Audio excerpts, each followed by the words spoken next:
है। तो अभी मैंने आपको कुछ जो है वो चीज़ें दिखा दी हैं, तो अभी मैं आपको वापस लेकर आता हूँ। हम रोज़े रसूल सल्लल्लाहु अलैहि वसल्लम की तरफ जा रहे थे, तो इसकी इस तरफ देखें ना, ये दीवार है मस्जिद नबी में सबसे प्यारी, इसको सजाया गया है, सबसे प्यारा डेकोरेट किया गया है। इसको किबला वॉल कहते हैं। इसके ऊपर हमारे प्यारे नबी सल्लल्लाहु अलैहि वसल्लम के नाम मुबारक लिखे गए हैं और इसके ऊपर कुरान मजीद की कुछ जो आयतें हैं वो लिखी गई हैं और बहुत खूबसूरत इसको सजाया गया है। इसको किबला वॉल कहते हैं। इसके इस तरफ देखें तो रियाजुल जन्ना से गुजर के हम जाते हैं। रियाजुल जन्ना में मैंने स्पेशल वीडियो बनाई थी जो बहुत ज़रूरी थी, जिसके बारे में थोड़ा सा मैं बता देता हूँ कि मिंबर रसूल, जहाँ पे हमारे प्यारे नबी सल्लल्लाहु अलैहि वसल्लम खुतबा दिया करते थे, मुसल्ला रसूल सल्लल्लाहु अलैहि वसल्लम, जहाँ पे हमारे प्यारे नबी सल्लल्लाहु अलैहि वसल्लम नमाज पढ़ाया करते थे। ठीक है, ये 7 सतून, ये इनके बारे में मैंने आपको बताया था। और ये रियाजुल जन्ना है, इसका मतलब जन्नत का टुकड़ा, जो कि नबी सल्लल्लाहु अलैहि वसल्लम ने कहा था कि मेरा जो हुजरा है, ठीक है, ये वाला जो स्क्रीन के ऊपर आपको सामने नज़र आ रहा है, ये नबी हज़रत आयशा रज़ियल्लाहु अन्हा का घर था। ये वाला जो हुजरा यहाँ से लेकर मिंबर रसूल तक, ये जो है वो जन्नत का टुकड़ा है। इसके बारे में हमारा वाज़ा, इस सुनहरी जालियों वाले दरवाजे के अंदर हमारे प्यारे नबी सल्लल्लाहु अलैहि वसल्लम की कब्र मुबारक है और इसके ऊपर कुरान मजीद की ये आयत इन्होंने लिख के लगाई हुई है।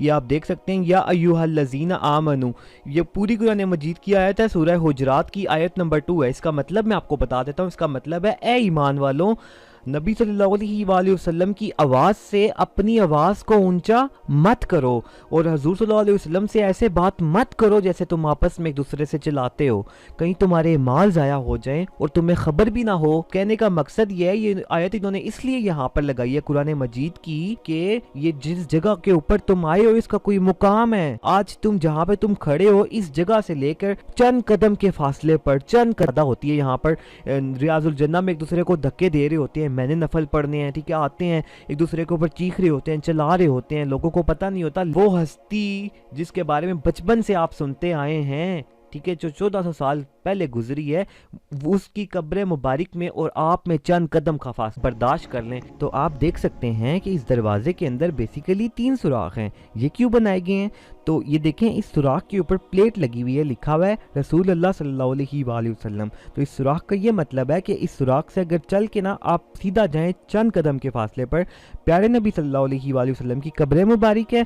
बिल्कुल साथ ही देखिए, यहाँ पे एक और सुराख है, ठीक है, इसके ऊपर प्लेट लगी हुई है अबू बकर सिद्दीक रज़ियल्लाहु अन्हु की नाम की, ठीक है। तो इस सुराख का मतलब है कि इस सुराख से आप चल के जाएं चंद कदम के फासले पर हज़रत अबू बकर सिद्दीक रज़ियल्लाहु अन्हु की जो कब्र मुबारक आ जाएगी। बिल्कुल इसके साथ देखिए एक और सुराख है, ठीक है, उसके ऊपर भी प्लेट लगी हुई है हज़रत उमर फारूक रज़ियल्लाहु अन्हु के नाम की, ठीक है। तो इस सुराख से चल कर आप जाएं चंद कदम के फासले पर उमर फारूक रज़ियल्लाहु अन्हु की जो है कब्र, कि हमारे प्यारे नबी सल्लल्लाहु अलैहि वसल्लम की कब्र मुबारक कैसी है। तो मैं आपको दिखाता हूँ कि इस सुराख के अंदर आपको लेके, आप देख सकते हैं स्क्रीन के ऊपर इसके अंदर, लेकिन क्यों ना मैं आपको लेके जाऊँ आज से 1400 साल पहले, आपको ये तो बताऊं कि नबी सल्लल्लाहु अलैहि वसल्लम की कब्र मुबारक को बनाया कैसे गया था। तो स्क्रीन पे जो आपको नजर आ रही है, उस वक्त मस्जिद नबवी इतनी थी छोटी सी थी, इस तरह की थी।